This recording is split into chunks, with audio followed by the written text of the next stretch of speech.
welcome to It's Called Reality, the discourse for people who give a shit. I'm Willow. And I'm Brianna, and today we're going into the villa. Love Island USA Season 8 just wrapped, and with 32 episodes that took over our lives for like 6 weeks, there's a lot to unpack. Yeah, we're going to be doing something a little different this episode because there's too much show and obviously not enough podcasts. Yeah, so we're going to break this season down into our top 10 most important moments, takeaways, cultural flashpoints of the season. And in no particular order, we're just going to get into it.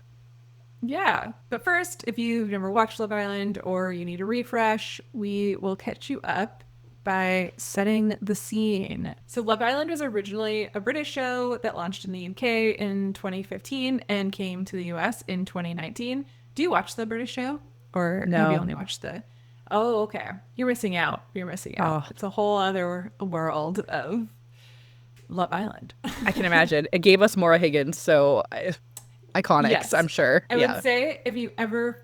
First of all, the UK show is even longer. I think they go for 8 weeks instead of 6. So it's like 57 episodes or something. And we're like in the 50s. Oh my God. But if you are ever going to watch a season 3 and season 5 are the best seasons, in my opinion. Okay. Those are like... Which one's Maura's season? Maura's on season 5. 5. Okay. Well, if I ever find myself with infinite amount of time to commit myself to 56 hours of the same people on my TV, then that's where I'll start. It'll hook you in. Anyways, the US franchise didn't really pop off until season 6, which I have probably brought up in every episode of the show, and has since become this huge cultural phenomenon with contestants gaining millions of followers and like huge brand deals following the show. Season 8 premiered on June 2nd, 2026, and ran for 32 episodes, wrapped July 12th, and then there's a reunion that's set to air at the end of August sometime. I know. Yeah. I actually was like, oh, shoot, did I miss the reunion? But we're actually recording this before the reunion happened. So, like, maybe we'll have to revisit this at a later date once the reunion happens, because I'm sure there'll be some tea. Potentially. Honestly, I mean, we'll get into it. I'm not like that. I feel like it's going to be a pretty tame reunion. Yeah. Okay, so the premise. It's a group of singles live in a villa in Fiji, or on the UK show, they live in other tropical locations. And they're completely cut off from the outside world and under constant surveillance. So there's like hundreds of cameras everywhere. And fun fact, Survivor also films in Fiji around the same time. And contestants have said that they can see like the fireworks and stuff from the villa while competing as castaways, which is so wild. I wonder if they can hear anything. Maybe like they must not be that close. Yeah. That made me think about like, what is the economic impact of these shows on Fiji? Like, there must be a huge incentive for them to film there. Yeah. I don't know. I'm sure there's pros and cons, but I looked at the quick article from the Hollywood Reporter that was like, and I'll link it in the show notes, but it said something like, I think Survivor at least, it's like 60% of their crew is Fijian, and Love Island does stuff like after like a season wraps, instead of just like putting all of the set and stuff in the landfill, they'll like donate it, some of it to schools and houses and stuff. So, oh, cool. To do some positive things at least. Yeah, that's pretty cool. Fiji. Mm-hmm. Yeah. But yeah, I don't know. I don't think Fiji's very big, but then like you also don't think like, oh yeah, Survivor films in Fiji. Oh yeah, Love Island films in Fiji. And it's like, yeah, they're actually filming across the street. Like, yeah, basically. At the same time. That's like, yeah, pretty wild. Yeah. Yeah. And I feel like the bigger economic impact it's had, it's like increased tourism to Fiji, because, you know, it's like being showcased on these shows. And yeah, I guess probably because these shows filmed there's like a direct flight from LA and everything. So that's cool. I mean, Fiji's on my bucket list in for part to Survivor. So yeah, makes totally. sense. Yeah, definitely. Better go there soon. Not to bring it down, but the sea is rising, everyone. Anyways, we don't have to get into all that. Okay, so to stay in the game, you have to be coupled up with a member of the opposite sex, because the show is very heteronormative, and episodes air every single day except for Wednesday, except for Hump Day. And then Saturday is like the companion recap show, After Sun. Do you watch the After Suns? I don't watch the After Sun. No. Yeah, I feel like a lot of people don't. I tried. I think this season was the first season I tried watching just one, and I was just so bored. And I'm sure it gets better once like people who have been there longer, like I'm sure it gets better throughout the season once you're more invested in the people. But like I'm already committing like 10 hours a week to watching this. I can't then sit through an hour that I'm not actually invested in for the plot. Yeah. So yeah, no, I don't watch it. I'm assuming you watch it though. Yes, I do, because I need my hit every night, and I hate Wednesdays. What do you do on Wednesdays instead, Willow? Oh, I just scream. Try and fill the void with something else. That's when I spend time with my husband. But yeah, this like constant content that Love Island produces, it makes it almost like any other show on television, except for like it's comparable to maybe Big Brother. Big Brother, I think they air like 3 times a week. And then they also, I've never dived into this, but they have live feeds on their site. So some people will just be like watching it all the time. And they have a really intense fan base. Yeah, it is weird. It's weird. Because I just feel like it'd be so boring. It's like they're cutting together an episode that's interesting, but there's a lot of them just like sitting, like anything interesting is going to make the show. Yeah, that's like literal Sims. Totally. But yeah, since Love Island is on all the time, like you kind of just feel like you're like living with these people, you know, and you gotta check in on them. And then just like a few more logistical things. Eliminations happen through recouplings, public votes via the Love Island app, and sometimes Islander votes. It kind of depends. Like production chooses whichever mechanism for eliminations will create the most drama at that time, or like preserve storylines that they're showcasing. So like, for example, if maybe some characters are unpopular with the public for whatever reason, but they're gonna like be creating drama, or they're like popular with the cast, then they'll like put it on the Islanders to vote or whatever. They use it in a lot of different ways. But the public does have real power and like nearly real-time say in the outcomes of the show, which I think really contributes to like the parasocialness of it all. Yeah, we even see it where it's like, I mean, we saw, I don't even remember the girl's name, but she, like, this has happened, I think, every season that I've watched, where, like, a contestant comes in, the internet finds something shameful that they've done in the past that producers don't agree with, and there's a huge, like, cancel culture on a contestant, and then the producers will actually pull them in real time because they can see what it's doing to the fan base and how much, like, they're similar to Housewives. They're listening to their fan base and they're like making those decisions in real time. I don't even remember the girl's name, but Alana? Yeah. Was that her name? Yeah, well, there was Touch 2 on that? this season, actually. Yeah, so it's gonna be one of our main takeaways. Okay, yeah. Okay, we'll come back to that. Yeah, for sure. No, that's a big thing, for sure. And it's like, once they've set the precedent that they're gonna do that, then you have to do it, right? Every time. Because you can't be like, this comment was okay, but this wasn't, you know? Yeah, so. Yeah. Okay, quick wrap up of the premise. The couples are tested when hot new contestants called bombshells come in to shake things up and take people on dates and test relationships. The show is hosted by Ariana Madix of Scandival fame. Scandival? If you know, you know. And then this year, After Sun was co-hosted by Summer House's Sierra Miller of that whole West and Amanda controversy fame, and then also content creator Tefi Pessoa after Maura Higgins, who, as we mentioned, is an icon from Love Island's UK and Traders season 4, stepped back because she's doing other things, I guess, because her career's kind of taken off. Yeah, she's very famous now. Okay, so should we just do like a little bit of a rundown of the stars of the season? Yeah. And I just want to say first, when people first saw the cast of this season, I saw a lot of like chatter online, people celebrating how these were like, finally they chose regular people and not influencers. But it's like, all of them are like mostly all models / like had some amount of following for this. Like, yeah, I wouldn't call them regular people, but you know, they put in their regular person jobs as well. So anyways. Oh, interesting. Let's introduce our main cast. Okay. Let's start with, spoiler alert, I guess, one of our winners. Yeah. Bryce. He is like noteworthy, one of the oldest members of the cast at a whopping 29 years old.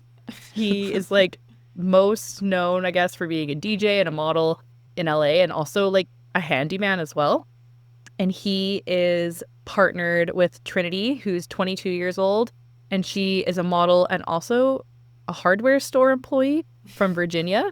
And they were pretty much a match day one. They've been like a day one couple. They like kind of explored a little bit, but ultimately they were pretty loyal to each other. And then this won a lot of people over, like fans, but also the Villa were rooting for them too. And like mostly because people love Trinity. She just it's just some of the best commentary and yeah, has a lot of like colorful narration. And they also were, I don't know, playing the game, I guess. They were like exchanging I love yous. They said that they were exclusive, then they were boyfriend and girlfriend, and that's like a very big deal in the Love Island currency. So we'll talk about that later. But yeah, that's Bryson and Trinity. They're to me like the Nicolandria, but the winners of wait, did Nicolandria win?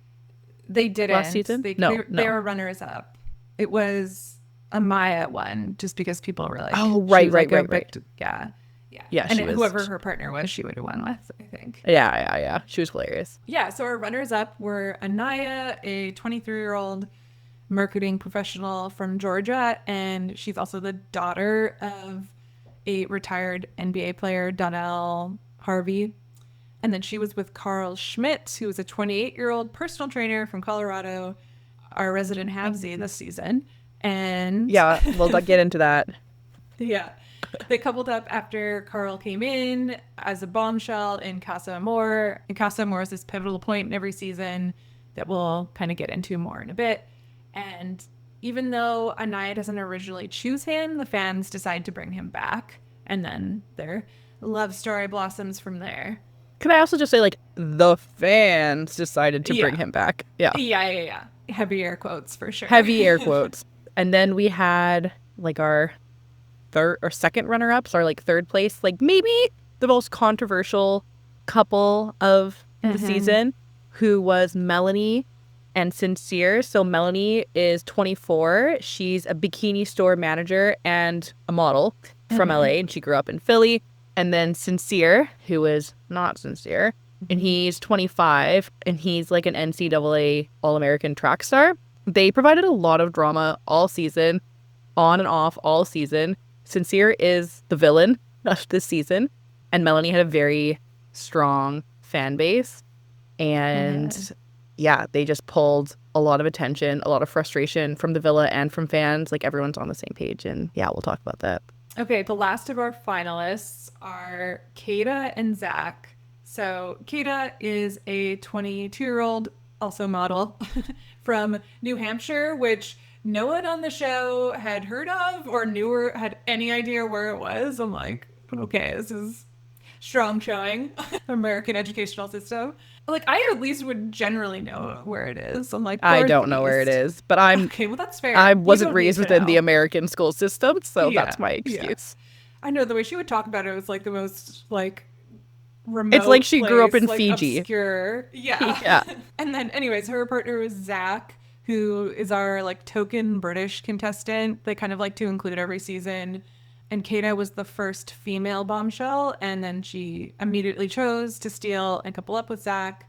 And Zach is also like our Nepo baby contestant of the season, because his brother Charlie was on season 7 of the show. And I would say he was also another like semi-villain in the eyes of the audience, like reactions to him. I did not like Zach, but Love Island, I mean, I personally was like not in the discourse online for Love Island, actually, because I was so far behind. Like, I would like miss a couple episodes, and then I'd have to binge it, and if I caught it online, then I was like spoiling stuff for myself, so I like actually didn't catch a lot of it online. But I couldn't get a read. I could not get a read if people liked Zach or not. I knew I didn't like him because he just gave a vibe I did not like. And like also low key, I think Charlie's better looking. So immediately I was like, that's unfortunate. Interesting. I do think Zach, I think Zach's better looking than Charlie, but he just does it for me more. But I agree. Just does it for me more.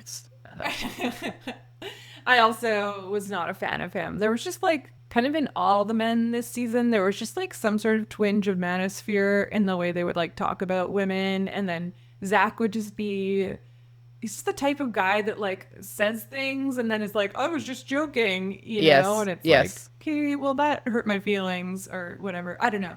immediately after him and Kata like have sex in the hideaway, like they're like changing, they're like making the bed, like it's like immediately post coitus, and he's like, would you be mad if I got to know another bombshell when they came in or whatever? It's like, not right now, Zach. Yeah, like, it's too soon. Anyways. Choose your timing. And also okay, and then we had a couple other like standout characters that had largish storylines. We have Clam Slam Queen Kenzie. Woo! She's a 24-year-old fresh nursing student from Georgia. Yeah, known for her splits. She likes to keep those hips open. Self-appointed. Well, I think maybe the internet gave her the nickname, the Clam Slam Queen, because she was just pelvis to the floor, like, constantly. And she, like, hopped around. She had a very Love Island villa experience filled with multiple partnerships, but in the end, she was partnered up with Dylan. And yeah, they coupled up at Casa Amor when they do like the girls stay and bring in new boys and the guys leave and they bring in new girls. So that's Casa Amor. And yeah, Kenzie is like this season's meme machine. She was, a competitive dancer, had like very strong facial expressions and was just like dropping it low into the splits constantly. She's blonde and, you know, Dylan's also there. So that is the two of them. I would say Dylan was her partner, but not as huge character, really. No. I don't know. Okay, I will say, karaoke night, iconic. Actually, loved that episode. Karaoke night, yeah, me too. And their dance was amazing. So yeah, he stepped it up when he needed to step it up. But otherwise, I'm like, I barely remember what he looks like. He was a side piece for Kenzie for sure to get her to stay longer. Yeah, definitely. Yeah. Okay, next we have KC, who is a 23-year-old nursing assistant from California, and TT, a 25-year-old nanny / model / dancer from Inglewood. And they were like kind of a villain couple, although they had like a significant fan base as well. We can kind of get more into their storyline. Yeah, they definitely had there were some KC defenders for sure. Shocking to me. Yeah. Anyways, we can get more into why they're villains and everything a little bit later. Noted. And then some more like side characters. There was Soul, who was a bombshell with short hair. Pixie cut. Yeah, that's the diversity we're showing on this show. She's very beautiful though. Like, you know, can pull it off very well. Yeah. And she coupled up with Sincere and was like later the center of a lot of drama between him and Melanie that we will get into a little bit later. Okay, then we had Corbin. He was 22. He was a bombshell, but he was in like super early. He's like from Miami. The internet was apparently calling him Corbin GPT. He had connections with a few different women, but ultimately ended up coupling up with a Casa Amor girl, Parmita. Yeah. I feel like everyone said her name like slightly differently. And she was a little bit older. She was 27 from Texas, but also was living in Miami. And like they had kind of known of each other a little bit beforehand. She was like in his DMs and he ghosted her apparently because she said that on the show. Then there was Caleb. He's a 22-year-old from Charleston. He's boring. I love him. And he was also perceived as victimized by Kenzie. He did get a big following after the show. And then next are some early eliminated, but like OGs / notable early bombshells. Oh, yeah. Yeah, so there's Gabriel, a 26-year-old model from Miami. He's originally from Brazil, though, and he eventually got dubbed for his lustfulness, which was really a buzzword this season that we're going to get into. And then Beatriz, yeah. And she was a 25-year-old Paralympic athlete from San Diego. She's a bronze medalist for Team USA's Paralympic track and field team. She was short-lived on the show, I think. Truly. But I was really looking forward to her. She got dumped way too soon. Yeah. And she had she was bringing a lot to the show too, in my opinion. Yes. She was outspoken but respectful, and like ultimately that's what got her cut, which is such a shame. Like she was fiery and feisty, but she was respectful. I don't know. Yeah. And she was good at she just seemed very emotionally intelligent as well. Totally. Yeah. Yeah. And then first cut, last on the list is Sean. I think he also got the bum end of the stick by Beatrice, actually, because he had a kid, and then she freaked out and was like, I cannot pair with him. I need anybody else. I'm not ready to be a mom. I'm like, Nobody's asking that. Yeah, he was a cop, got dumped super early, was like the first early Asian representation, and that was a bummer. Yeah. I know. I feel bad. I feel like on Love Island especially, I don't know. How do you feel about this, about contestants having kids and coming on? Do you think that's fair? I just feel like they're never going to do well because they cast so young. I was going to say, because the cast is primarily under the age of 24. Yeah. Which but it's like, I don't know. Totally fair if you're 24 and you don't want to be with somebody who has a kid. Like, I get that, but also, like, no one here is getting married. So, well, but maybe that's part of it too. It's like, because it's like less serious than The Bachelor where you're not getting married. It's like, well, it's even less reason. Why would I take on this like maybe responsibility of dating someone with a kid and then being in the kid's life if I'm not that serious, or I don't know. I almost see it as the opposite, where I'm like, oh, I'm going to the villa, like, finding my summer fling, and so it doesn't really matter what they come with, because it's just for the summer. That's how I kind of saw it. But I mean, the mom part of me is like, how could you leave your kid for 6 weeks? That's crazy. And then the other part of me is like, what? So now I have a kid, I can never find love on a TV show again? Like, I'm like definitely in exactly both spaces. I know. It's like, well, like, single parents deserve to find love too, you know? Yeah. But yeah, I just think it's hard in these on some of these shows where it's like, they're all so young. So I'm like, I feel like they're always going to get the short end of the stick, like Sean did, because it's hard to find, unless they're like casting other people, like older people or the people who have kids or something. I don't know. Which is going to be hard, because how are you supposed to do all of that athletic stuff when you're in your early 30s versus your early 20s? Like, I'm watching them do this and I'm like, couldn't be me. It's a lot of twerking, like my knees. I have to share a tiny ass bed. No, I need like a king size bed. I cannot just like share a double size bed with somebody and expect my neck to work the next day. It's a too old for this. The neon lights everywhere. Like, I would have a mental breakdown within like 3 days. Like the 0 alone time. Yeah. And I feel like just constantly I'd just be hearing like do just like all the time. Yeah. Okay. Let's get into our top 10 moments. So number 10, you already kind of alluded to, which was like the racial slur removals, which is a recurring problem in Love Island. So the first was Vasana, and she was supposed to be, you probably don't know her because she was never on screen, but they announced the OG cast, and then she was removed, and then it, like, her racial slur online thing surfaced before the show even started because they released the OG cast. Let's pause and even break that down, because the racial slurs aren't happening on screen. The racial slur removal situation as it is that the internet dives deep into who is being cast, and then they, find their Twitter accounts from sometimes not even that long ago, and they'll see the type of stuff that they post, and then, based on previous online histories, typically around people using racial slurs, that's when they get pulled from the season. So, to talk about Vasana, I did not look at the list ahead of time. I did not know that name. Tell me more. That's really all. Like, she was just removed before the show even premiered. And then the next How did you know? Because I was online. So, like, her picture was in the, like, they put it up on Instagram, whatever, like, here's your OG cast. And she was one of them. Oh. And actually, Gabrielle was also one of them. And then because she was pulled, they saved him and had him come in as the first bombshell instead, just so the men and women numbers were equal. Oh. Because he was announced as an OG cast member as well. So, bummer. Yeah. And then obviously I saw online, that came out, and then, they pulled her before she even was on the show. Yeah. And then there was another one this season that you already talked about, happened mid-season. She was a bombshell in Casa More Alana. And then, she was removed when, like, similar videos surfaced about her. And she was just, like, low-key edited out and removed. Like, I think because the show films, like, they're on, like, a day or two delay from, it's, like, filmed pretty much live, but they're like a day or two ahead of us in filming. They pulled her, and then I think they just kind of, like, edited her out of any episodes that she was in.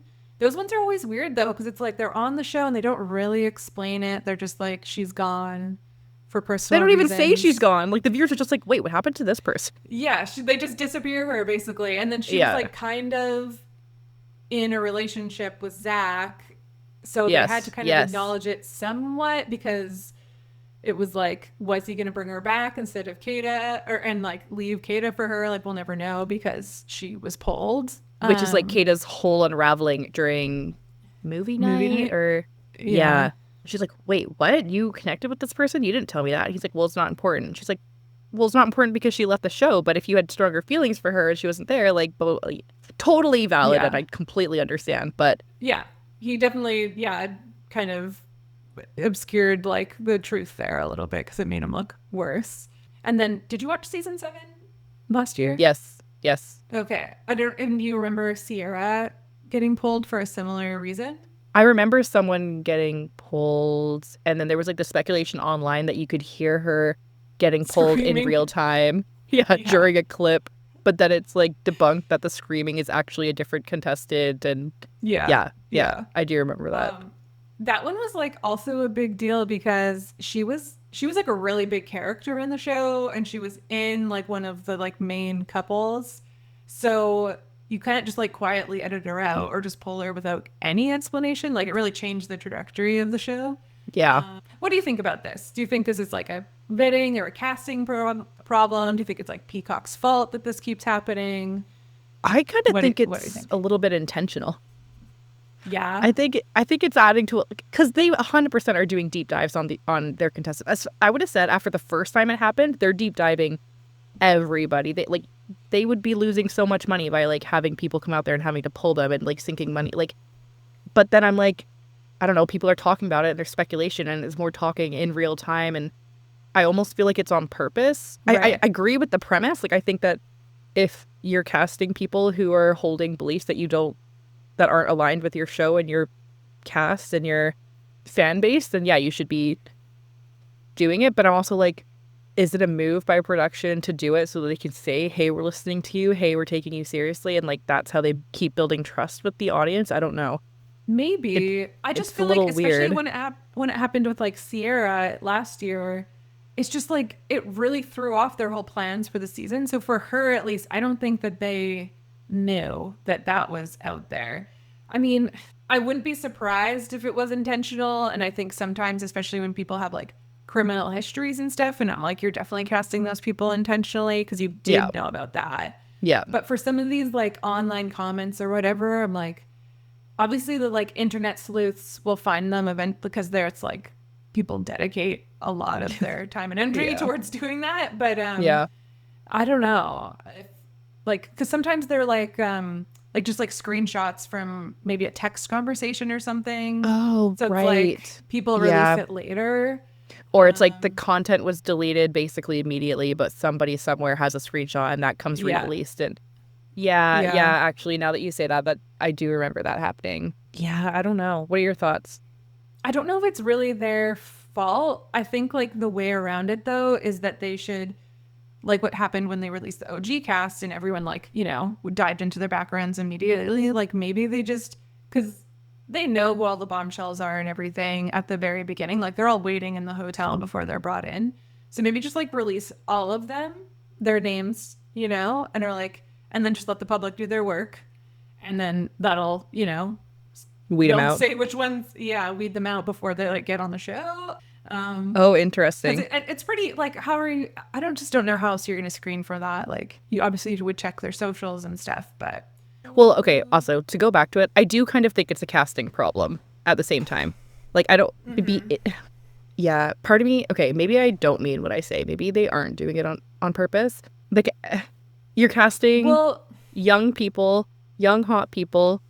And from what we've seen on the season, they're not always the Ivy League sort with very brilliant minds. I don't know. I feel like also it's like a chicken or the egg. Like people who are drawn to be on TV, generally you're getting cast because you have like a more boisterous, exciting personality and there's like less of a filter for you to make good TV. And maybe that translates into how you conduct yourself online where it's just like no filter. And yeah, that's like part of the makes for good TV, but also for some questionable online presence. That's true. Like, people just aren't putting a lot of thought into what they're saying. Yeah. And then when you're like casting like real people or, that don't have media training or anything but obviously before going on the show, then there's going to be a lot more of that, because not to excuse it, but again, like when a lot of these contestants are really young, and if there's stuff coming out from when they're like teens, like, I don't know, it's hard at a certain point where it's like, we've all said dumb shit, you know? And also as things have moved forward, like there's things, I don't know, there's definitely things in when I was a kid that I would say and I didn't like wasn't educated at that point that they were inappropriate. And then, and like, thank God I didn't say any of that online, you know? I know. But some of it is like, obviously.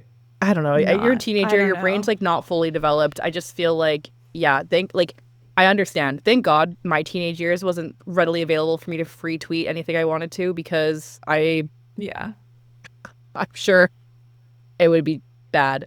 Nobody dig for me. But yeah, I just feel like, teenagers, there's got to be some slack, and also some of it's very obvious that you shouldn't ever do it ever. So yeah. And I guess this like kind of speaks to like a deeper kind of historical issue with the show, which is that what does like the social environment inside the villa actually look like for contestants of color, especially Black contestants and especially dark-skinned women? And I think they've made improvements, like especially the American show. I think the UK still has some work to do, but where they've casted more and more diverse casts and like women, like more and more dark-skinned women. But like kind of historically, the show was criticized for basically being like a humiliation ritual for these women, because they never would bring any men with a history of dating dark-skinned women into the show. So it was just like there was never anyone for them. And, you know, then it's just like reinforcing these narratives of who's desirable and all that stuff. Yeah. But yeah. Well, this season in particular, because I feel like Kenzie has a moment. She's like the only blonde hair, blue-eyed contestant in the start, and no one's really vibing with her at the start. And she has this moment where she's like, I know I'm good looking. Like, I know I'm beautiful. So I just don't understand why people are into me. And like the subtext is like, I'm the mainstream type of beautiful. I'm very white, pale skin, blue eyes, blonde hair. Why doesn't anybody want to be with me? And it's like, girly, you're saying like the quiet part out loud here. Yeah. Okay, this gets me into our number 9 kind of takeaway, which is archetypes, types, perfect. and the blonde/brunette binary of Love Island. Yeah, because that was the thing with Kenzie. She was like alarmed when Zach told her he didn't like blondes. Like she had genuinely never heard that before. And she was like one of the only blondes at the start of the season, you know? As two brunettes, I feel completely vindicated. And well, what's your type is a big thing in like the Love Island lexicon. Like there's always a concern that someone who's more your type might come in. And the types are generally blonde or brunette. Like those, that's when someone asks the type, it's like, I like blondes or I like brunettes. And that's like, yeah. But it's kind of like this proxy for these deeper hierarchies about which people are considered desirable and how. And so like everyone gets lumped who isn't blonde and blue-eyed gets lumped into the brunette category, basically. Or with men, it's like tall, dark, and handsome, and, you know. Or tall and blonde. Like, it's still they're all, like they all are, they're all fit. Every contestant extremely fit. Like, they all work out, and they all have very similar physiques as well. Like, they all just look very similar. Everyone's very good looking, which like makes sense. But when you say blonde or brunette, it's really like white or not white, because I don't know how many people are naturally blonde and not white. It's like not very common. So yeah, interesting. And there's also like not many contestants who are like, oh, I don't have a type. Like everybody says their type. But although I will say Kenzie did venture out and say, my type is country boy, which... But then she would kind of, she was one that had a lot of different types, because she said Corbin was one of her types, and then so was Gal, and so was Caleb. So yeah, she had diverse taste. Whoever was like feeding her sweet nothings the most that week is who she was looking for. Yeah, definitely. And then like I guess just like as a casting thing, Love Island is this like archetype machine because it is such like a visual show. So, you know, it's like there's the sporty one, there's the sweet one, there's the villain, there's the hot mess. Like, yes. That's a big part of how they cast as well. And because it's edited in real time, it's basically like, how do you show up in your first 24 to 48 hours? That's your archetype. Like, that's the storyline you're getting. You better come in like fully slept, well nourished, like ready to put the persona you want forward, because any slip up and like that's the persona that you're rolling with for the rest of the villa, because they can't know what you're going to do on day 30 and edit the rest of your story backwards. Like, it's real time showing what's going. So yeah. Okay, I want to get into number 8, which is Casa Amor and the heart rate challenge of this season. The one that was televised? Is this the first one? Yes. Okay. I believe so. Okay, so Casa Amor, it's Love Island's kind of signature twist, and to separate established couples kind of a little bit more than midway through the season, the cast is split up by gender into 2 separate houses for a week, and then like a new wave of bombshells is brought in to see who stays loyal and who doesn't. And this all culminates in a dramatic recoupling where the OGs reveal if they're staying with their original couple or recoupling with a Casa person. And often one does and one doesn't, which is very dramatic, and they all have to live in the same house together afterwards. And so this season had KC. So KC was originally with Anaya as an OG couple. But KC meets TT in Casa, and Anaya decides not to... What's his name? Stay with... Carl. There's so many C names. And she decides not to... Anaya meets Carl in Casa, but decides not to recouple with him and remain loyal to KC. KC brings TT back. That's kind of like... I would say that was a huge blow up and like dramatic moment of the season. Yeah. There was Zach's kind of wobble, which we talked about with the Casa girl he was interested in, who was removed from the show. It's where Corden and Parmita found each other, etc. But, okay, so this year, there's another iconic challenge called the heart rate challenge, which is where the contestants kind of like, they strap into heart rate monitors, allegedly, and the opposite sex dresses up and then like gives them a lap dance to get their pulses racing. And whoever... Which also, did we see any of that data? I would have loved to see the data. No, it's all like made up of like, and then the producers just say whoever got your heart racing the most just to like create the most drama, right? It's like, it was your ex or whatever. But this year, the twist was that the heart rate challenge was the start of Casa. So the boys were like whisked off to Casa while the girls were getting ready. And then the Casa girls came out to dance for them. And then this was live streamed to the OG girls in the villa who were like, forced to watch it, and also didn't even get to participate in the challenge, which, you know, Kenzie was furious about because that's like her challenge, is to do as many clam slams as possible. She would have been great at it. I would have loved to see her performance. What were your thoughts about this twist? How did you feel about it? I thought it was sad. I felt so bad for the girls. Like, and like, quite honestly, I did feel bad for the boys as well. Great TV, but like... really sad. Yeah, and they're like watching, they're like all dressed up in their cute little outfits, and they like think they're gonna like come out here with the boys, and instead they're just watching the men that they are coupled up with just like getting lap dances from new girls. Yeah, I it was a really good twist, but it was very raw emotion from all the girls, and they left being super upset that Kenzie does an angry clam slam. She's upset about it.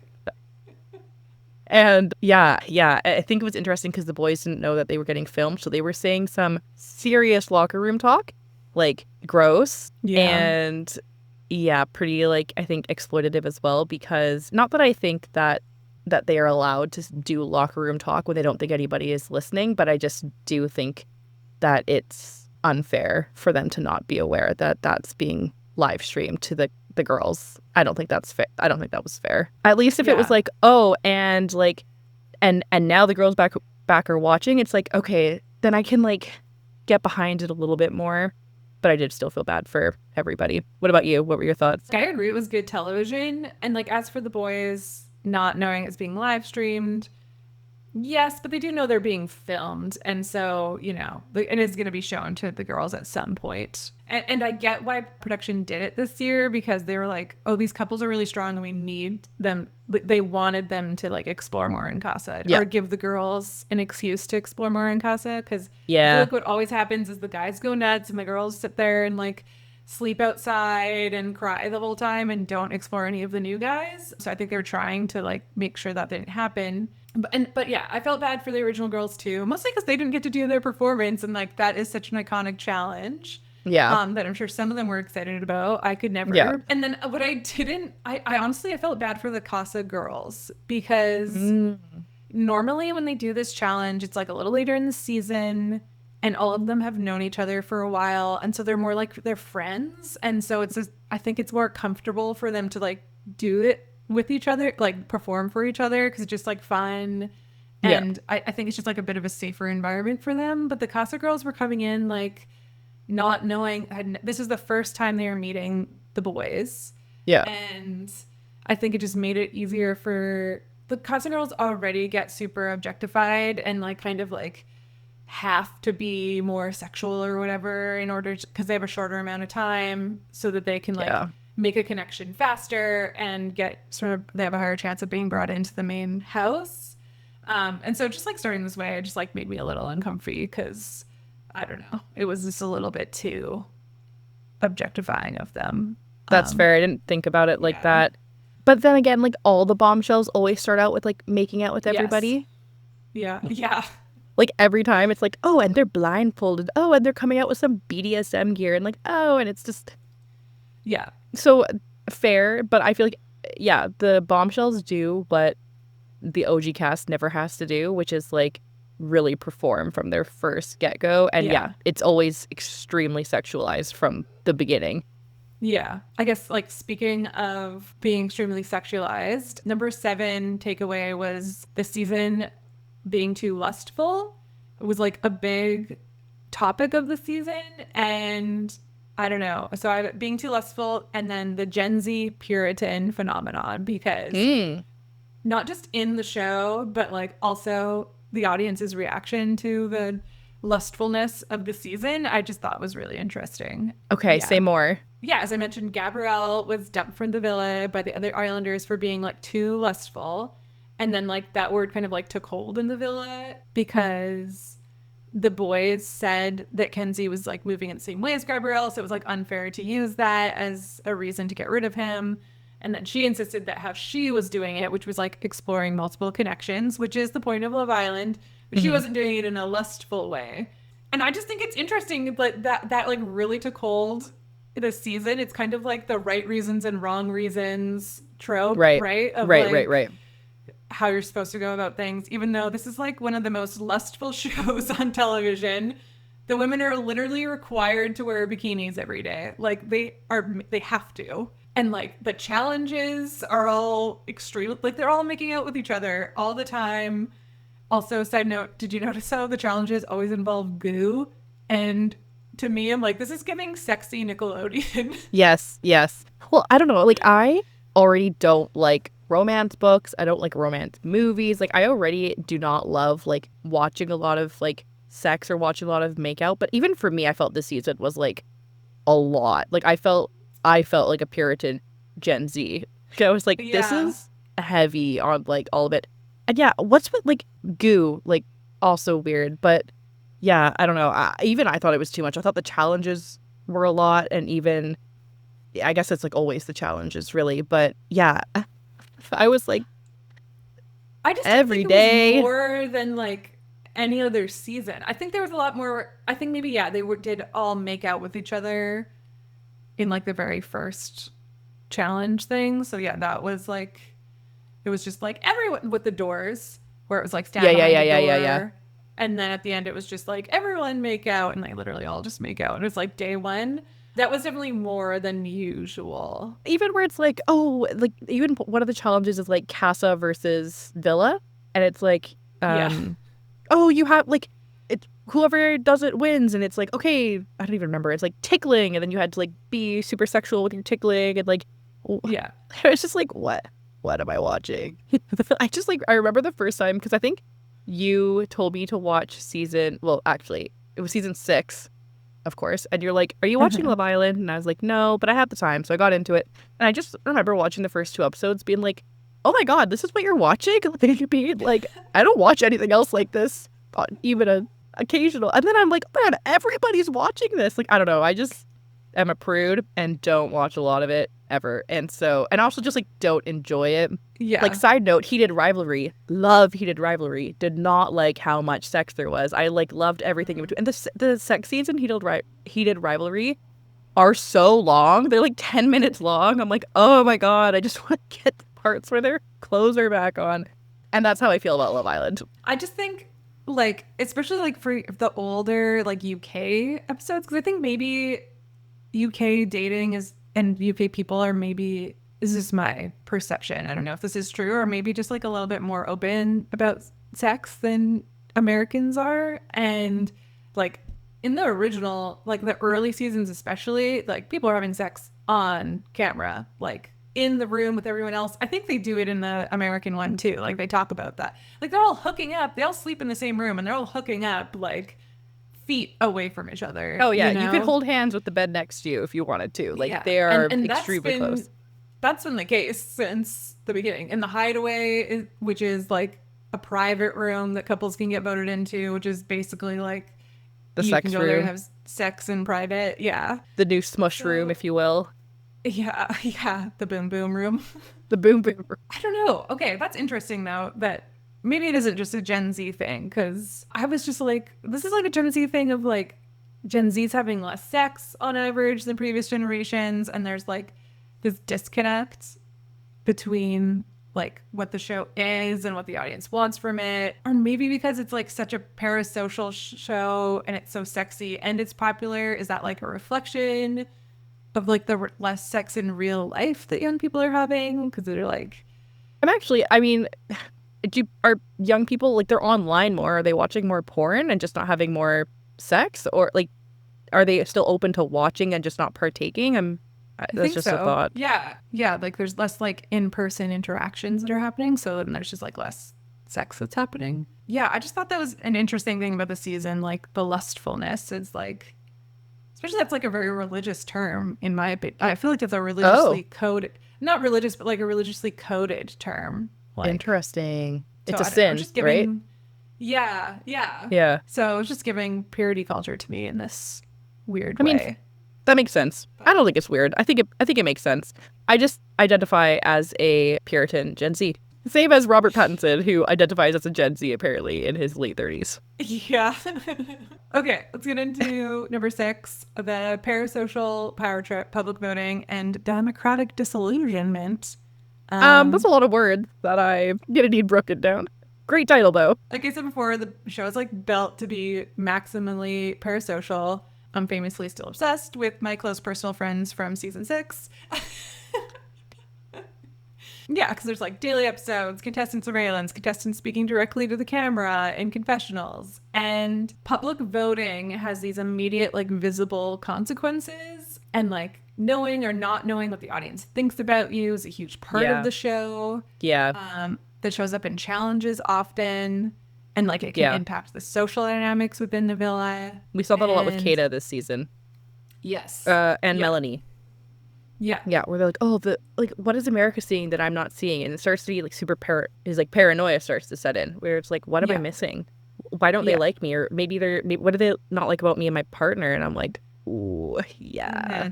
Mm-hmm. Or there could be someone who is really popular within the villa and people think would be a favorite, but then, you know, in a challenge or something, it comes out that they're like the least favorite by the public or something. And that really surprises everybody and like really fucks with people's heads. But I guess just like more on the audience participation side, like it can get really intense. Like the Love Island, like parasocial fandom can get really intense. Like if you ever go into any of the comment sections on like any of the Love Island socials, it's like, yeah, people are like way too invested in some of the storylines, and it's just I think that's just like a reminder that the fan base is very young of the show too. But they always, like, every season have to release a statement being like, remember, these are real people, like, leave their families alone and stuff like that, you know? My God, that's awful.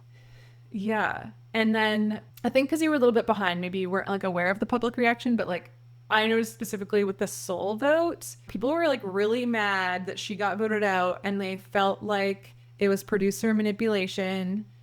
in Seoul getting dumped because they felt like she was a popular character, and like they were like, in our bubbles, everyone I know was voting for her. So like, and people hated Melanie and Sincere together. So like the audience got really disproportionately angry about Love Island because it's like one of the few places where they feel like maybe their vote like actually immediately and like visibly matters.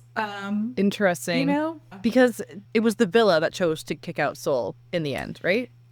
Yes, it was. Yeah. But I think because she was like at the bottom. So she had, Yeah, it was was like like one of the between options.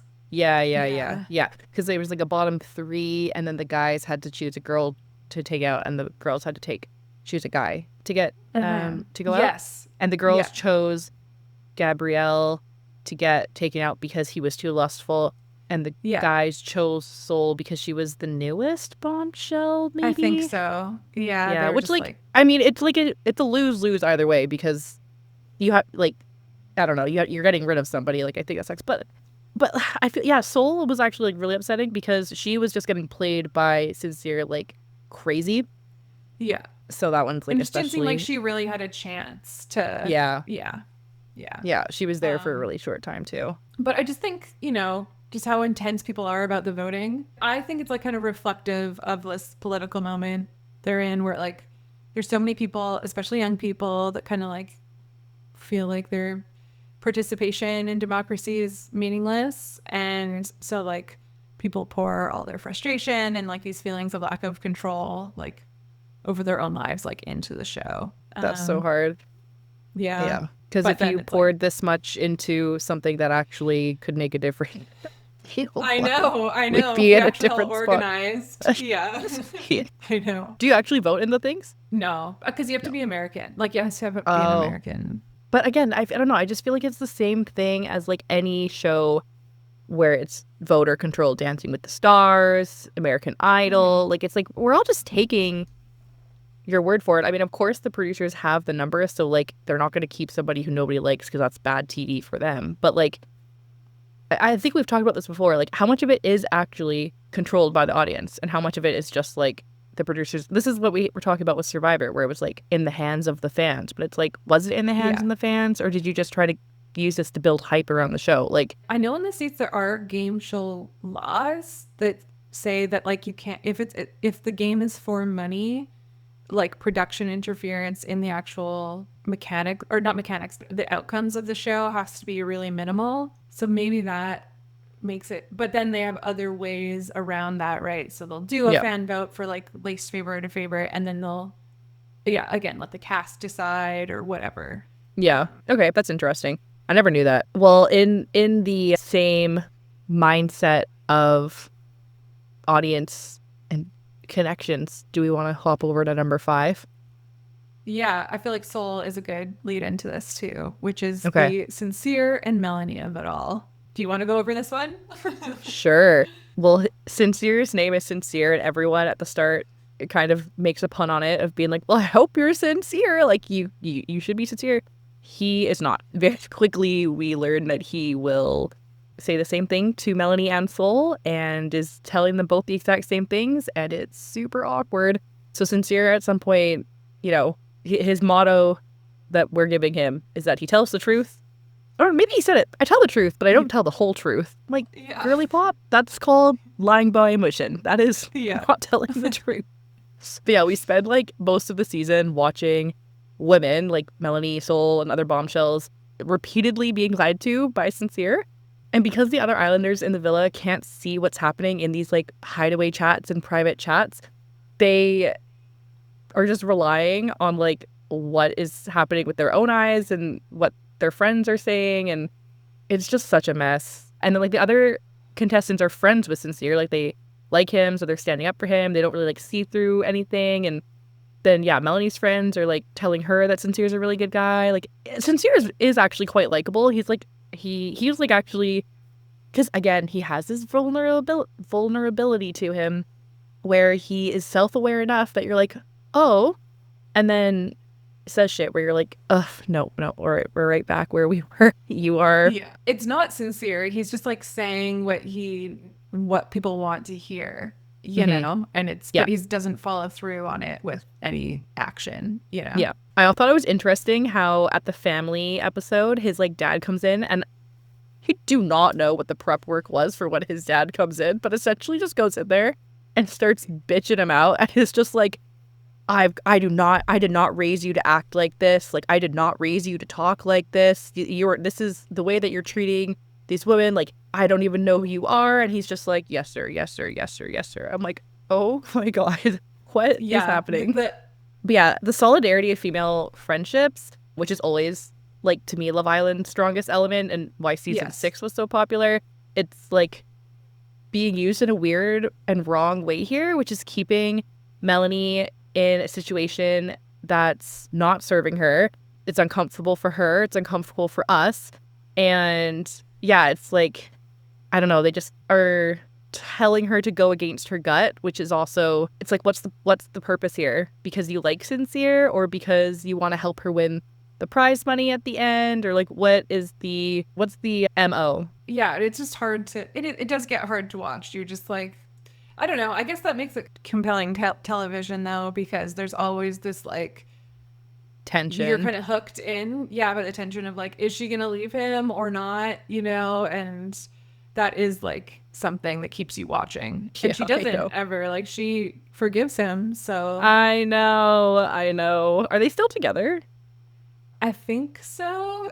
We won't really know until the reunion, right? Yeah, I don't think they've done, like, a lot of social media or anything, but. Yeah. I think they've been like spotted together. Curious, because I feel like she's gonna watch the season back, and I would have some strong feelings watching it back.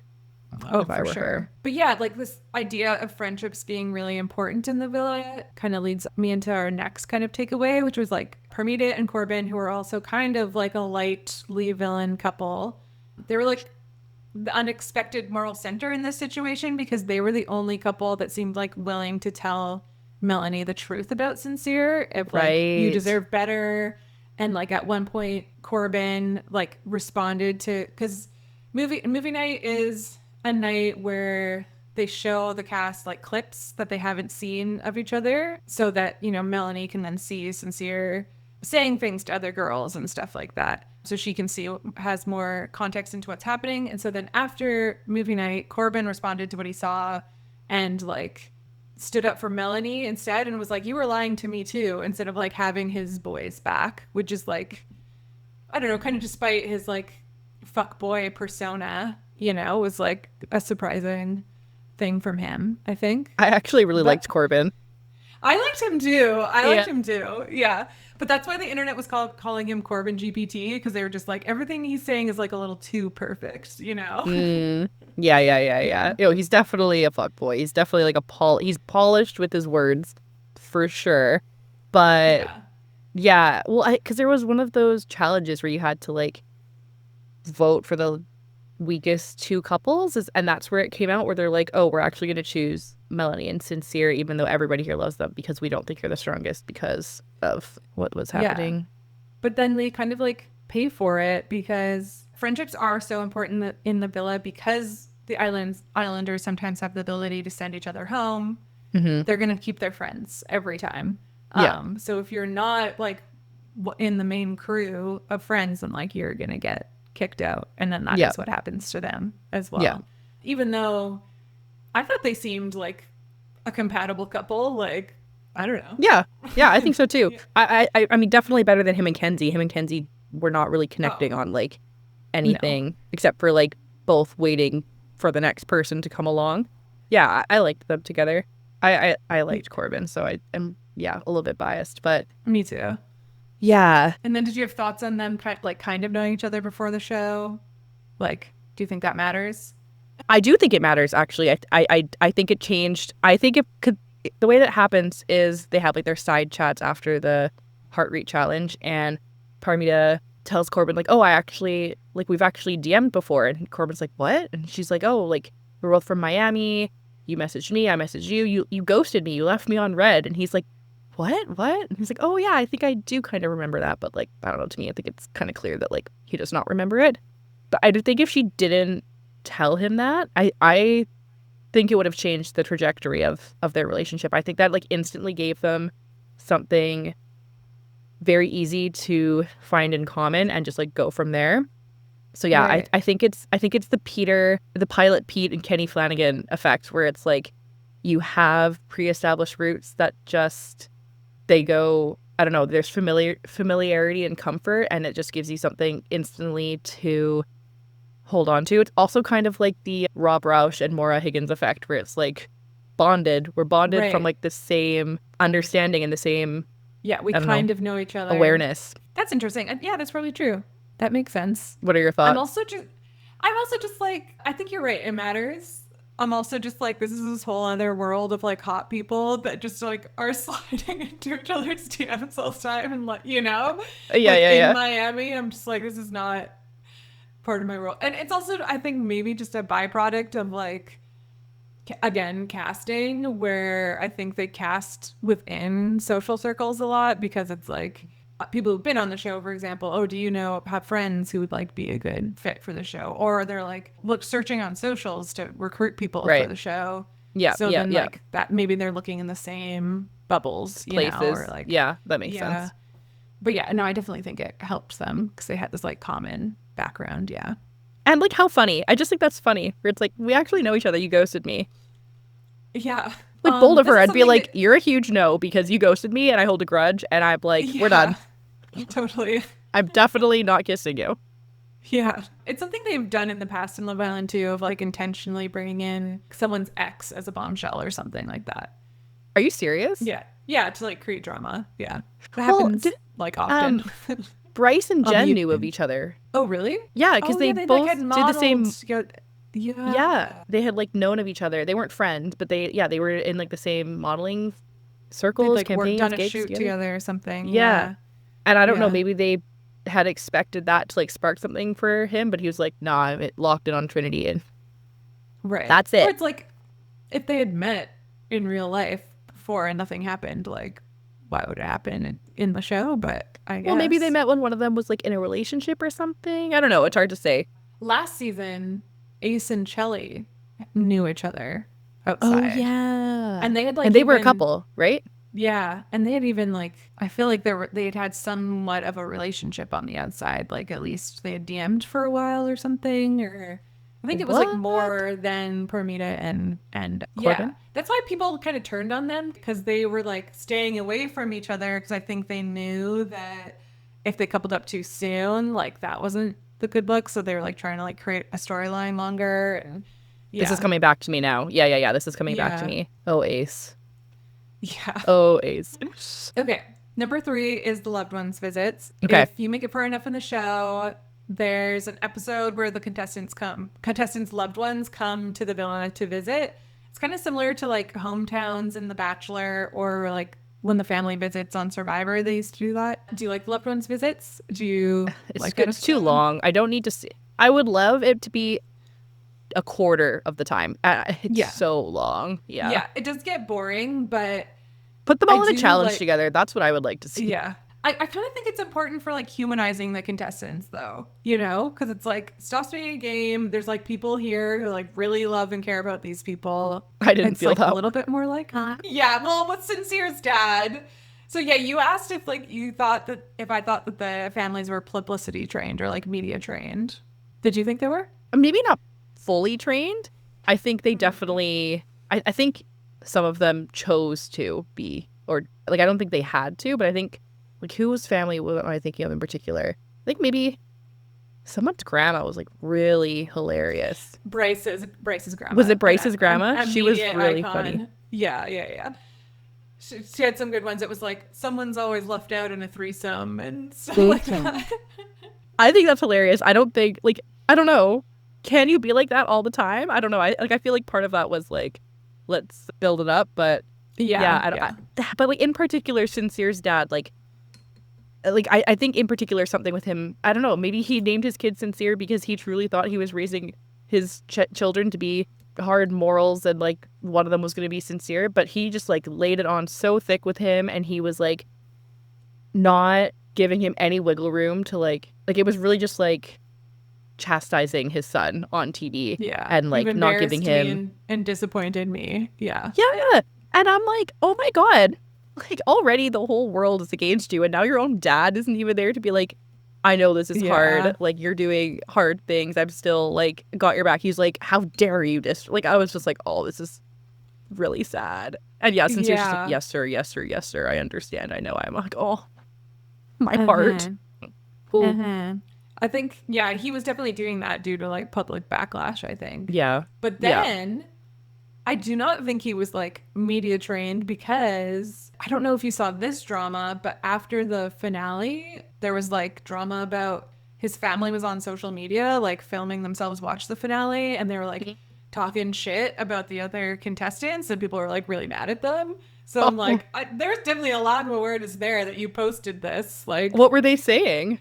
Oh, they were just like, basically like, oh, like Bryson Trinity didn't deserve to win, and like they were saying some shit about Anaya, I think, and like, they were just talking shit about everybody else. And, like us? Yeah, it was not. Yeah.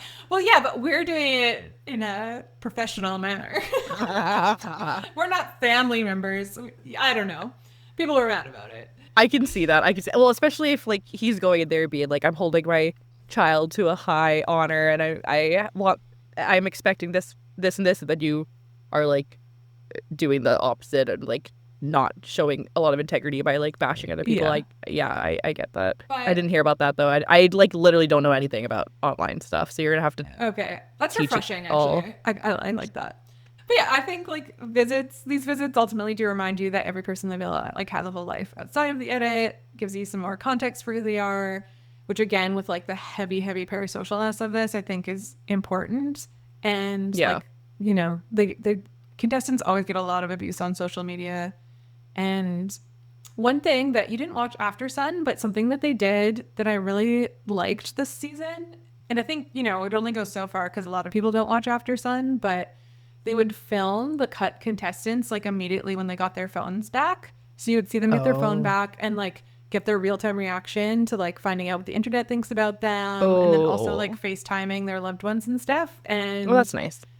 Yeah. So I think that was really important to like show these people like, look, they're humans, and like they're reading what you're saying about them. And like, you know, I think that was any of it surprising or anything stand out from that? Anyone in particular? Honestly, most people had a pretty good reaction to it. They were like, so I feel like maybe they were like prepped more for this season for that kind of backlash. Like often they were just like, some of it they thought was funny or whatever. Okay, that's good. Yeah, I think I remember Soul being really upset, but yeah, mostly it was like pretty positive, at least what they would show. Yeah. Okay, that's good.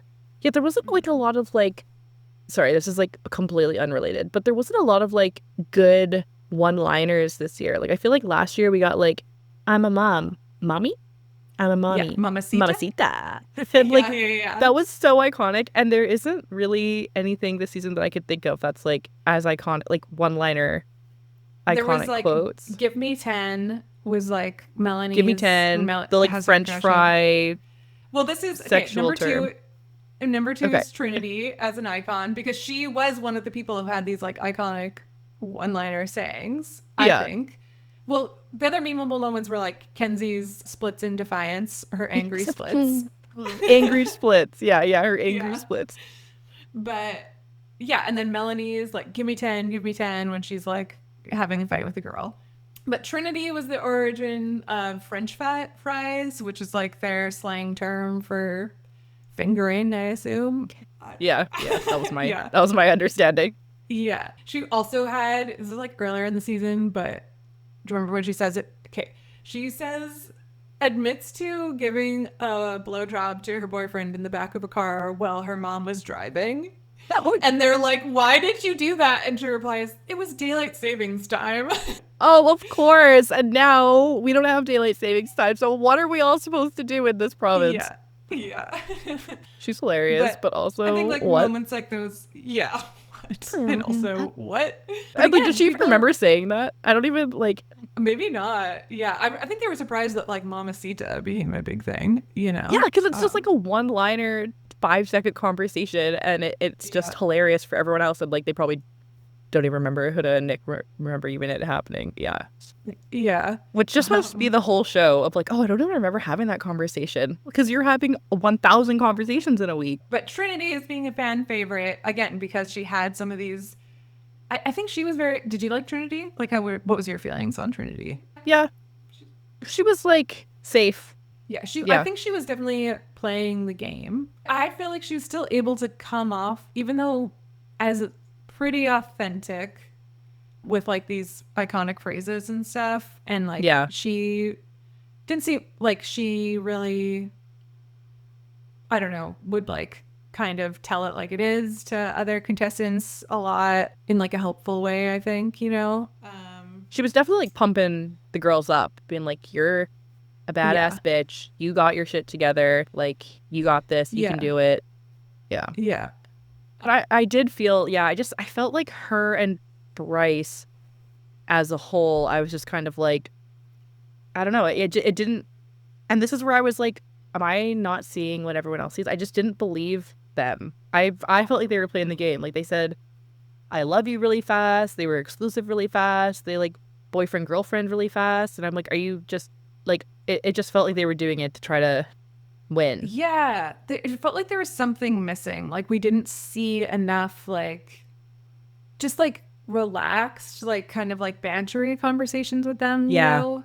Like, every conversation we saw about them was like, just seems like almost rehearsed type. Like, oh, we have to hit these points. You know? I feel like Bryce had more chemistry with Zach, honestly, because you just see them laughing together so much, and like they have all these inside jokes, and I didn't see any of that with Trinity and Bryce. I actually didn't see it with like any of them. No. Which is like, okay, this is my number one takeaway of the season, which I felt like it had like a missing heart, and I wasn't really rooting for anyone. And so like, why weren't we? You know? Well, I was rooting for Carl. Let the record show. Okay. I was rooting not for Carl and Anaya. I was rooting for Carl. He seemed like so nice and sweet and genuine. Like, so he was such a sweetie. I feel like I saw him on Casa, and I think I immediately texted you, so I was like behind a couple days, and I was catching up, and I was like, oh my God, Carl, like we just filmed one of the other podcast episodes about, I think it was the America's Next Top Model one, where we're like talking about, like I was talking about like seeing halfies in media and just getting like very excited about it because it's so rare. And then Carl comes on the screen, and I was like, yes, like Carl. And then he a couple episodes later, and like he gets chopped, and I was like, what the fuck? I literally was like waiting for him, and then he came back, and I feel like I was like live texting you my thoughts on the whole time, and like by the time I was texting you, he had already come back, and you were just like, yup. He just like not spoiling anything, just be like, okay. But yeah, I was rooting for him. He is like, he's a halfie, he's good looking, but he also was just like so sweet, and he had and also I think this is kind of him playing the game a little bit, because like he could have been like, oh, Anaya, like I don't know, like the way that you felt towards, like the way that you like didn't choose me, like I just think that our connection is closed, but like I'm here to be friends. But no, he was like, I'm giving you a second chance, I'm ready to be all in, like, and I think that was like maybe him being strategic. And they came in second, like like the world loved Carl, because I don't think they loved Carl and Anaya. I do think they liked Carl. But I was on that bandwagon extremely quick, and he's the only person I was rooting for. It's not like I really disliked anyone, but I just like didn't really care about any of the couples. I don't think I liked Kenzie. I didn't like her. She was funny, but like I think she was stringing along Dylan, and I do think she had like these double standards, but then wanted herself to be like, she would give a lot of feedback, and then she couldn't take any feedback, and she was getting very upset over it. And also she was a nurse, and she didn't know that 2030 vision was worse than 2020 vision. Anyways. Don't remember. But I just think, I don't know. Maybe it's because like now that the show has gotten so big, it's just like, because I didn't really like season 7 either. But like, I'm trying to believe you, but I just think it's because you're obsessed with season 6. It is, but that is why. Because I'm just like, none of this is doing what season 6 did, where because everyone went on that season and the show wasn't as like huge, like it wasn't guaranteed you were gonna get like over 1 million followers from it, or like famous from it. Like you get some clout, but you know, not huge as it was. And Yeah. and so I think that I don't know, they all just seemed like more like genuinely friends in that season. Yeah. And, you know, so I think that's why like I formed such a strong parasocial bond to them, because I was just like, this just feels more real. And then since then, the casts have felt more, just more aware of what's happening, you know, and like And the like beats how to that they're play the supposed to game. hit. Yeah. Yeah. Yeah. Like a big storyline actually at the end of the season was like, there's like this importance of couples meeting certain milestones, and it's a big deal in Love Island. There's a difference between closing off, which means you're not going to explore any other bombshells, you're just going to explore each other. And then being exclusive is like a different thing. Oh, I And didn't catch that. and yeah. And then, because like Zach and Kato were closed off, and then they were like, but we want to be exclusive, which like What's outside the of the villa, difference? I guess there's not. It's also not any different than being boyfriend and girlfriend, right? But that was a big deal on the season, right? Where like other people were becoming boyfriend and girlfriend and they weren't, and everyone was like, what's the difference? Like, why aren't you? Yeah. Sounds like a situationship kind of Yeah. thing. And Yeah. Well, Kata wanted to, and Zach was like, "Ah, nah, we're not gonna do that till we get out into the real world." I'm like, "What? yeah, What? You can't even." It's just like this in world, like in Love Island world, like stages that you're supposed to hit of like slow commitment, but it's like, I don't know. It's very strange, but they Yeah. have to go through them. And then like, I think Bryce and Trinity were maybe the only ones that ended up saying, I love you. I don't Yeah, I know think if so. anyone else did on screen. I feel like I don't remember know. Casey and TT having a thing, but maybe that was just that he wanted to be boyfriend girlfriend with her. Yeah. I also feel so silly like saying stuff like boyfriend girlfriend, because like I haven't used that language since I was like 17 years old. Like, yeah, I know. Just I know.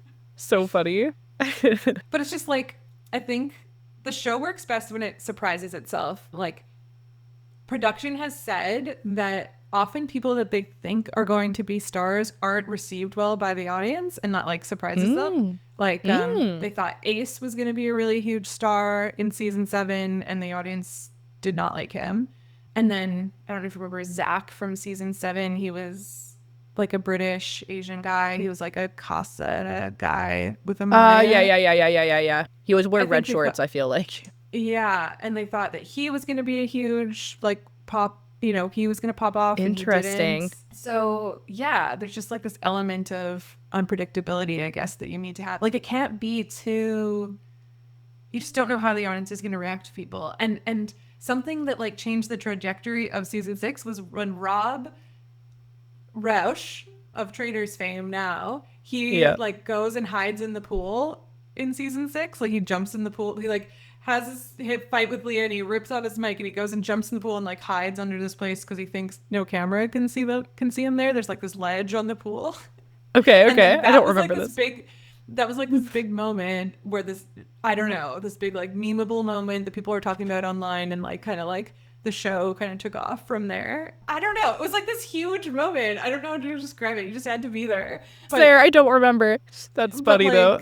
Yeah, I don't know. I just felt like season 6 felt more authentic. I just also feel like, didn't know how much was at stake at that time. And now the contestants know how much is at stake. Like, production also says that like people can fake it for about 12 days max before they start to crack. Like, you can't fake it and be under surveillance for like that long. But like, interesting. Which I think is probably true, but also like, I don't know. There's still, you can still keep like a wall up. You know, I don't know. Well, and at the end of the day, we're still being shown what producers want us to show. Like, we are still not seeing everything, and we're still being fed storylines and people's narratives and everything in what they want us to see. So, yeah, it's tricky. Sorry, I'm just still picturing Rob just like hiding under the ledge of a pool. The cameras are there. I'm just getting very distracted. See, now it's in your brain. It's just like this moment that's just like, what is going on? Okay. Also, thank you so much for summarizing that season for me. I was there, I watched the season, but I feel like I don't remember anything that happened, and it just like was a good recap. But I feel like I just still am like confused about the setup of the show. Like, I'm like, is it a show to find love?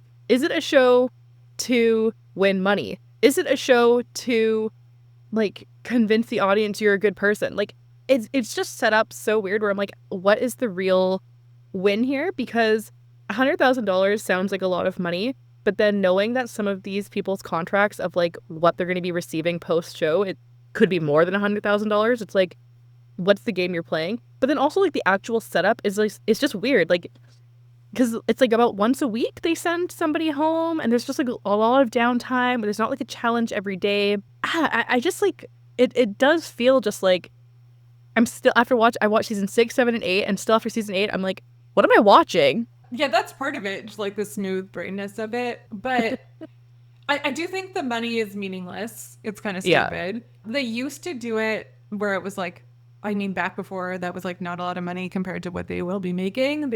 Yeah. And I think I don't know if they did it this year. They definitely did it maybe last year, where at the end, they can choose if they're going to share the money or not. And so that can be, like, a final, like, but they've really moved away from that because I think they've moved more into, like, no, these are real love stories, and that's even another share the money.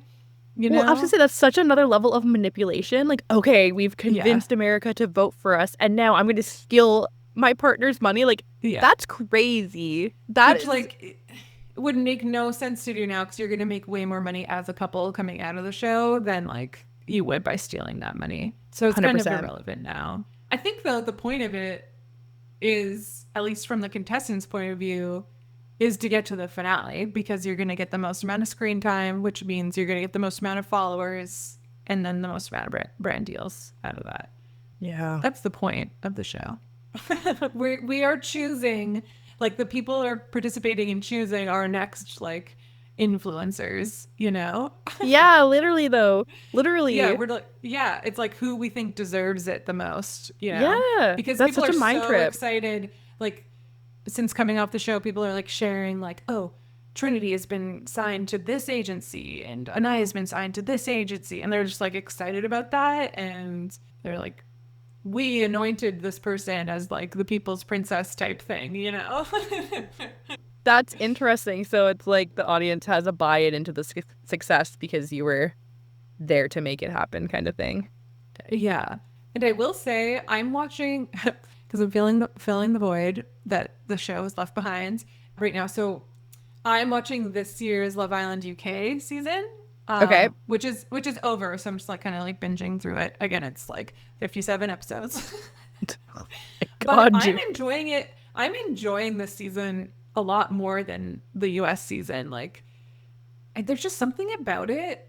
And I feel like this is more common on the UK seasons, and what makes them more watchable is, like, they just show more of the, like the banter. They have good chat, like, between the contestants, and they just are better at talking to each other. They're just, like, better at flirting. They're better at dating. They're better at, like, all being friends. Like, yeah. Okay. And interesting. It's more, so you feel like you know these people more. Are they the same age? Yeah, they are. Okay. It's like same in their 20s. I know. And all the seasons have been like that. Actually, the UK was the best when in the early seasons they were allowed to, like, smoke on camera. And they're not allowed to anymore. How old is this show? 2015. And so, like, season 3, one of the best seasons, they're, like, they're always just all, like, hanging out casually by the smoker's pit, and, like, that's, like, a place for, you know, people who maybe wouldn't normally hang out would hang out, and, like, then they all became really close friends, and that's where they have, like, just, like, casual conversations that friends would have, and, like, it was just more fun to watch, you know? And then they would, interesting, like, laugh together. Yeah, they have way better banter. They're just better. It's good chat. I do feel like that. Impeccable accent, by the way. Thank you. I feel like that's what's missing from the show, is that, like, you don't get to see the camaraderie. Yeah. Like, there's nowhere where they're just like, oh, like, every, like, did they have, like, a prom night? Am I mixing that up with a different season? I think they maybe did on a different season, yeah. Okay. I don't think they did. I feel like, season.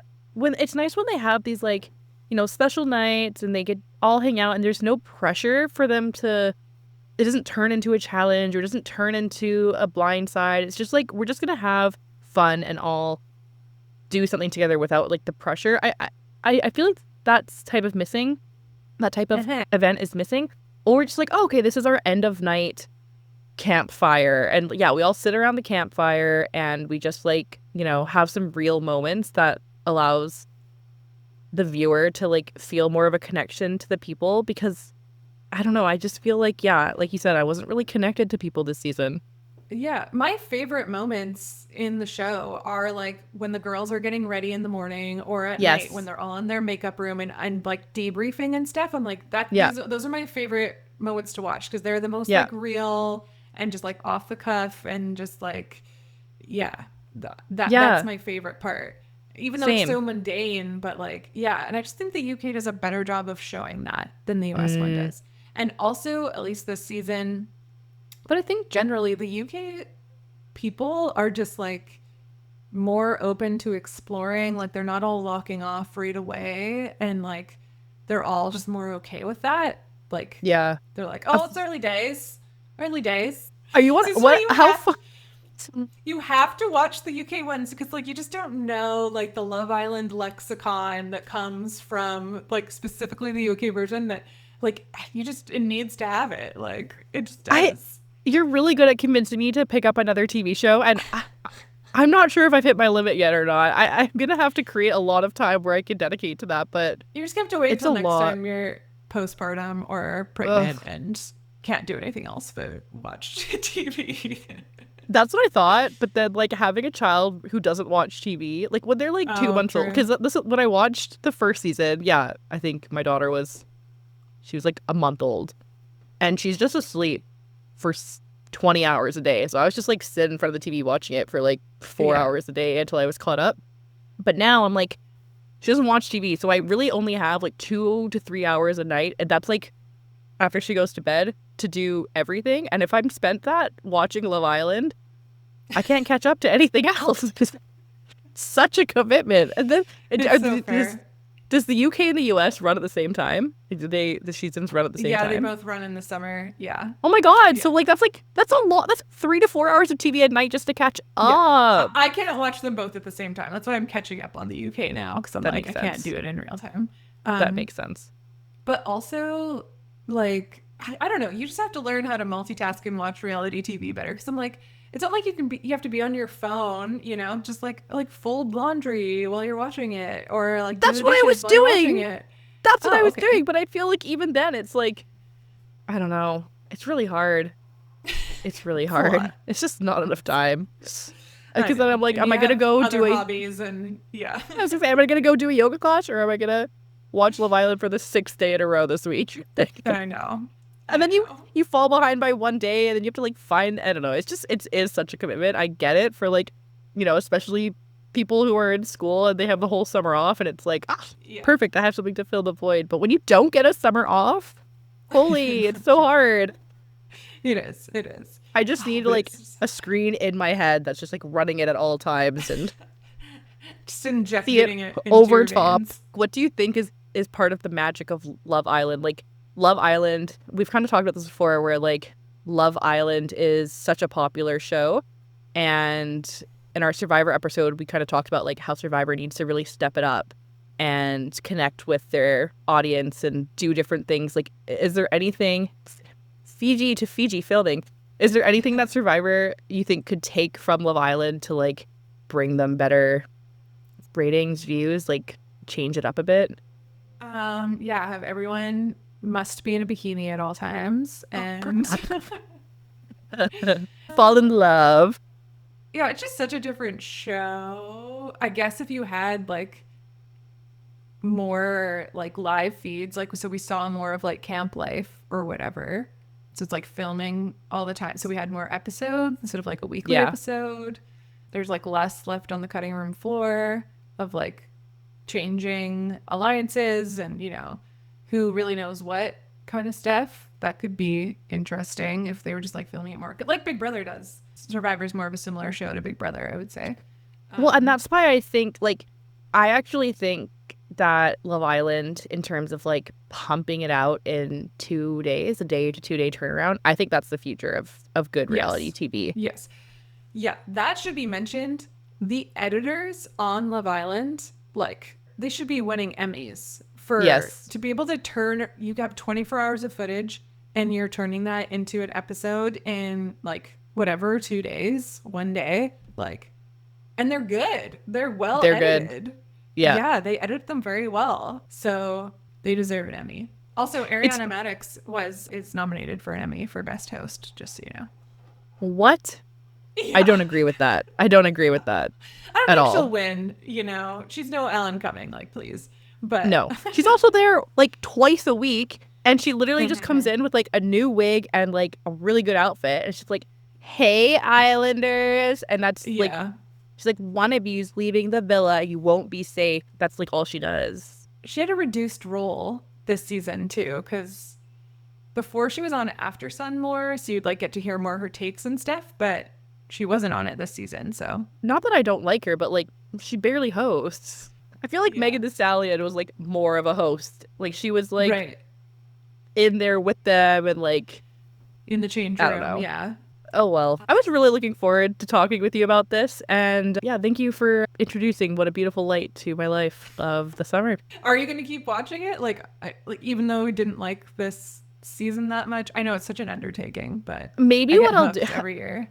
That's the thing. I have a hard time with starting something and not finishing it. So I either have to choose to start it, see it all the way through, or I have to like commit to not watching it. Kind of like how I like quit The Bachelor. I like quit watching. I'm like, I'm not watching it at all. I don't know if I'm there yet with Love Island. I'm not sure. I don't think I've been fully convinced to start the UK version, but never say never. Oh, it's so good. It's so good. Maybe what I'll have to do is I'll just have to do a swap. Like, you know, try the UK next year and see where that goes. But or you know, you have all winter. Oh my god. It's a break. It feels so good. That's It's Called Reality, the discourse for people who give a shit. Find us at It's Called Reality on Instagram and TikTok, and go to whatcanido.earth to get all of our episodes. Please hit subscribe and leave us a 5-star review. And tell your group chat. That's how we grow.